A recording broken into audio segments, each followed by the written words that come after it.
जय हिंद दोस्तों, मैं स्वागत करता हूं आप सभी का आपके अपने परिवार जीएस फोकस फैमिली में। तो दोस्तों आज हम बात करेंगे जीके जीएस के टॉप 25 क्वेश्चन के ऊपर। यह क्वेश्चन इतने महत्वपूर्ण हैं कि आपके एग्जाम में कहीं ना कहीं यहाँ से प्रश्न बनेगा।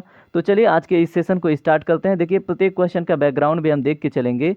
ये 25 क्वेश्चन अबाउट 100 क्वेश्चन के बराबर हैं। यह आपके सभी स्तर के परीक्षाओं में हेल्प करने वाले हैं। पहला क्वेश्चन देखिए क्या है। संविधान प्रारूप समिति के समक्ष प्रस्तावना का प्रस्ताव किसने रखा था? तो दोस्तों इसमें ऑप्शन नंबर ए करेक्ट है, पंडित जवाहरलाल नेहरू ने। ठीक है, कब रखा था? अगर प्रश्न आपसे ऐसा बने तो आप याद रखेंगे 13 दिसंबर 1946 को। कब रखा था दोस्तों? 13 दिसंबर 1946 को। ठीक है, और यहाँ पे देखिए प्रारूप समिति से रिलेटेड कुछ महत्वपूर्ण फैक्ट मैंने यहाँ पे जोड़ रखा है। जैसे अगर आपसे प्रश्न बनता है कि जो प्रारूप समिति थी इसके जो अध्यक्ष थे कौन थे, तो दोस्तों भीमराव अंबेडकर जी थे। ठीक है, याद रखेंगे इनका नाम। और देखिए प्रारूप समिति के अन्य जो सदस्य थे वो यहाँ पे आपको याद रखने की आवश्यकता नहीं है, बस पूछा जाता है प्रारूप समिति में कितने सदस्य थे। तो दोस्तों 7 सदस्य थे। ठीक है, तो आप ये भी याद रखेंगे। और यहाँ पे देखिए एन माधव को रिप्लेस किया था वीएल मित्र ने, और उसके बाद डीपी खेतान जी को रिप्लेस किया था क्या नाम है इनका, कृष्णामाचारी जी। ठीक है, तो आप इन दोनों का भी नाम याद रखेंगे। ठीक है, यहाँ पे देखिए सबसे इंपॉर्टेंट क्या है कि जो आपका प्रारूप समिति है, ठीक है, ये 21 फरवरी 1948 को संविधान सभा को अपनी रिपोर्ट पेश की थी। तो ये प्रश्न अभी तक पूछा नहीं गया है, तो पूछा जा सकता है। ठीक है, चलिए अब हम बात करेंगे अगले प्रश्न पे। प्रश्न नंबर दूसरा देखिए, पृथ्वी पर दिन और रात होते हैं तो क्यों होते हैं दोस्तों पृथ्वी पे दिन रात? दैनिक गति के कारण। पृथ्वी जो ऐसे घूमती है, ठीक है, अपने अक्ष पे रोटेट होती है ना, 24 आवर में एक रिवोल्यूशन कंप्लीट करती है। इसके वजह से क्या होता है दोस्तों, पृथ्वी पर दिन रात की घटना होती है। ठीक है, तो आप याद रखेंगे यहाँ पे एक टॉर्च की सहायता से आप समझ सकते हैं। ये सूर्य है और ये पृथ्वी है, अगर ये रोटेट होती है तो चारों तरफ जिस छोर पे लाइट पड़ेगा वहाँ पे दिन होगा, और जिधर लाइट नहीं पड़ेगा उधर रात होगा। ठीक है, चलिए हम बात करते हैं अगले प्रश्न पे। आपसे पूछा जा रहा है अगुलहास धारा किस महासागर में बनती है? तो दोस्तों ये राइट आंसर आपका हिंद महासागर में, और यह एक प्रकार की गर्म जलधारा है। कैसी है दोस्तों? गर्म जलधारा। ठीक है, यहाँ पे 1 मिनट रुके, आप मैं कलर चेंज करता हूँ। It should be like blue. ठीक है, अब यहाँ पे आप एक बारी इसकी स्थिति अगर मान लीजिए एग्जाम में पूछ ले तो यहाँ से मैं आपको समझाने की कोशिश करूँगा। ठीक है, ये मान लीजिए साउथ अफ्रीका वाला पार्ट है। ठीक है, और यहाँ पे मेडागास्कर देखने को मिलता है। तो यहाँ पे एक जलधारा आती है जो अगुलहास कहलाती है, और इसका नेचर क्या होता है? हॉट होता है, गर्म होता है। ठीक है, और ये है हमारा हिंद महासागर। चलिए बात करते हैं प्रश्न नंबर 4 के ऊपर। पृथ्वी का सबसे भीतरी वाला भाग क्रूड किसका बना होता है? तो दोस्तों अगर सबसे भीतरी वाले की बात करें तो ये लोहा और निकल से बना होता है, और जो सबसे ऊपरी वाला होता है वो दोस्तों सिलिकॉन और एल्यूमिनियम से बना होता है। ठीक है, और अगर मध्य मंडल की बात करें तो वो दोस्तों बना होता है आपका, बताइए, सीमा से, यानी कि सिलिकॉन से और मैग्नीशियम से। ठीक है, तो आप याद रखें। चलिए प्रश्न नंबर 5 देखिए क्या पूछा जा रहा है। मैंगनीज के उत्पादन में भारत का दूसरा स्थान है, तो प्रथम देश कौन सा है? तो दोस्तों प्रथम देश साउथ अफ्रीका है, यानी कि दिए गए ऑप्शन में एक भी ऑप्शन नहीं है। ठीक है, तो आप याद रखेंगे वर्तमान में कौन है? South Africa. ठीक है, प्रश्न नंबर 6 देखिए क्या है। भारत के स्वतंत्रता संघर्ष के दौरान डेक्कन एजुकेशनल सोसाइटी नामक संस्था की स्थापना किसने की थी? तो यहाँ पे ऑप्शन नंबर सी करेक्ट है, बाल गंगाधर तिलक ने की थी।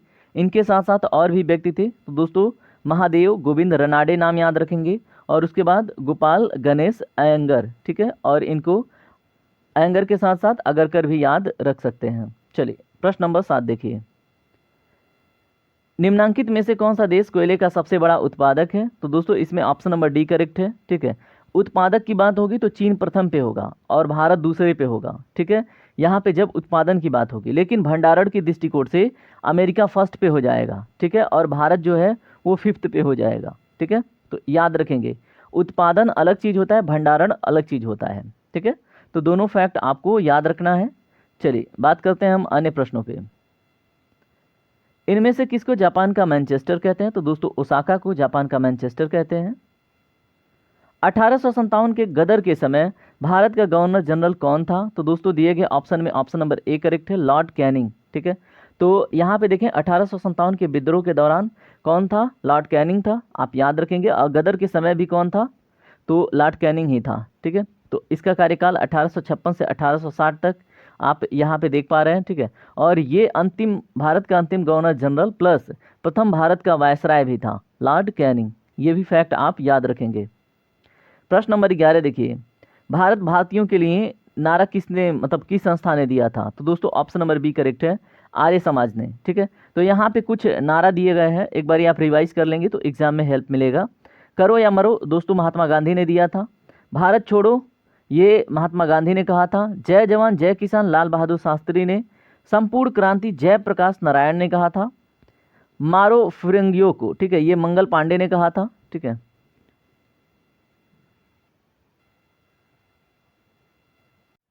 यहाँ पे कुछ महत्वपूर्ण नारे दिए गए हैं, इन्हें भी देख लीजिए।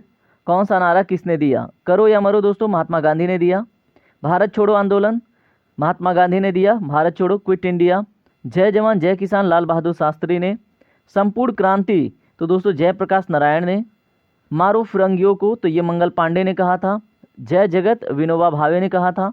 और हे राम महात्मा गांधी ने कहा था। ठीक है, तो ये स्टेटमेंट, ये नारे रहे हैं कुछ, आप याद रख सकते हैं। यहाँ पे कुछ महत्वपूर्ण नारे आपको यहाँ पे देखने हैं। ठीक है, तो मैं इसको जूम करके आपको दिखा देता हूँ कौन सा व्यक्ति कौन सा नारा दिया था। यहाँ पे थोड़ा क्लैरिटी नहीं होगा, फिर भी मैं आपको दिखा देता हूँ।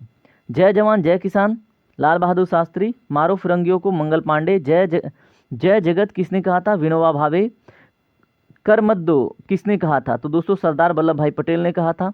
संपूर्ण क्रांति जयप्रकाश नारायण ने कहा था। विजय विश्व तिरंगा प्यारा नारा किसने दिया था? तो दोस्तों श्यामलाल गुप्ता पार्षद जी। ठीक है, ये मोस्ट इंपॉर्टेंट है। ठीक है, उसके बाद वंदे मातरम, ये तो कई बार पूछा जा चुका है, बंकिम चंद्र चटर्जी। उसके बाद है जनगण मन के रचयिता कौन है? तो दोस्तों रविन्द्रनाथ टैगोर। साम्राज्यवाद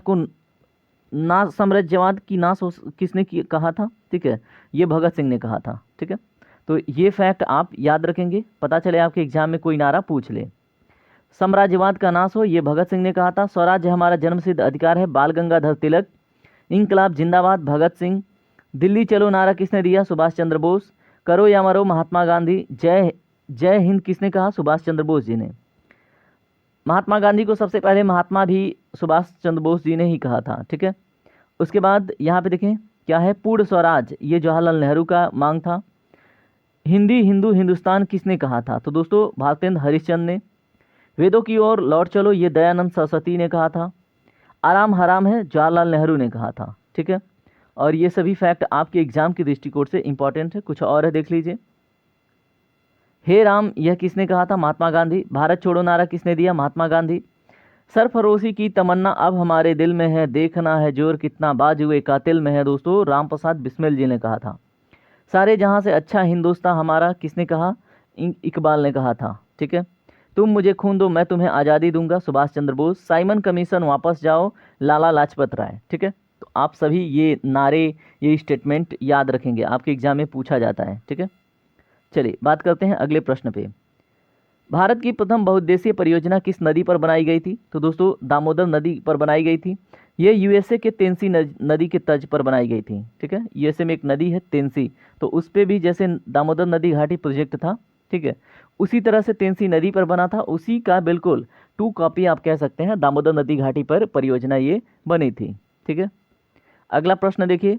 भारत में प्रथम स्थापित परमाणु संयंत्र एटॉमिक प्लांट कौन सा है? तो दोस्तों तारापुर परमाणु संयंत्र है, आप इसके बारे में याद रखेंगे। ठीक है, कौन सा है दोस्तों? तारापुर। ठीक है, तो याद रखिएगा। चलिए बात करते हैं अन्य प्रश्नों पे। आगरा शहर को किसने स्थापित किया था? तो दोस्तों सिकंदर लोदी ने किया था। ठीक है, कब किया था? 1504 के आसपास। ठीक है, प्रश्न नंबर, अगला प्रश्न देखिए। राष्ट्रीय प्रतीक के निचले भाग में उत्कीर्ण शब्द सत्यमेव जयते किस संदर्भ में, मतलब कहाँ से लिया गया है? तो दोस्तों ये कहाँ से लिया गया है? मंडूकोपनिषद से। ठीक है, और मंडूकोपनिषद अथर्ववेद का एक क्या है? उपनिषद है। ठीक है, और जिसका अर्थ क्या होता है दोस्तों बताएं? सत्य की ही जीत होती है। ठीक है, चलिए बात करते हैं। विवेकानंद रॉक मेमोरियल कहाँ स्थित है? तमिलनाडु में। ऑप्शन नंबर डी इसमें करेक्ट होगा। देश का लौह पुरुष सरदार वल्लभ भाई पटेल को कहा जाता है। महात्मा गांधी को अंधा नग्न फकीर किसने कहा था? तो दोस्तों चर्चिल ने कहा था। ठीक है, एक ब्रिटिशर्स था। महात्मा गांधी निम्नलिखित में से किनसे अधिक प्रभावित थे? तो दोस्तों लियो टॉल्स्टॉय से। ऑप्शन नंबर बी करेक्ट है, इसलिए उन्होंने टॉल्स्टॉय नाम की फर्म भी स्टार्ट करी थी। पंजाब केसरी के नाम से विख्यात थे, तो दोस्तों कौन थे? लाला लाजपत राय। ठीक है, ऑप्शन नंबर डी करेक्ट होगा।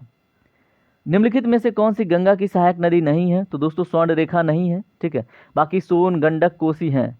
और कोसी को बिहार का शोक कहते हैं। ठीक है, अगला प्रश्न, भारत में ब्रिटिश शासन के दौरान गवर्नर जनरल काउंसिल के विधि सदस्य के रूप में कौन नियुक्त हुए थे? दोस्तों Satyendra Sinha, option number B correct है।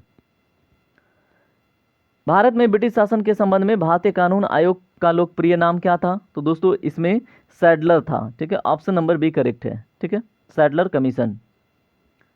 निम्नलिखित में से कौन भारत के प्रथम कानून मंत्री थे? तो दोस्तों डॉक्टर भीमराव अंबेडकर जी। ठीक है, निम्नलिखित में से किस कानून ने भारत में ब्रिटिश शासन की नींव रखी? तो दोस्तों रेगुलेटिंग एक्ट 1773। ठीक है, याद रखेंगे, विनियमितीकरण अधिनियम 1773।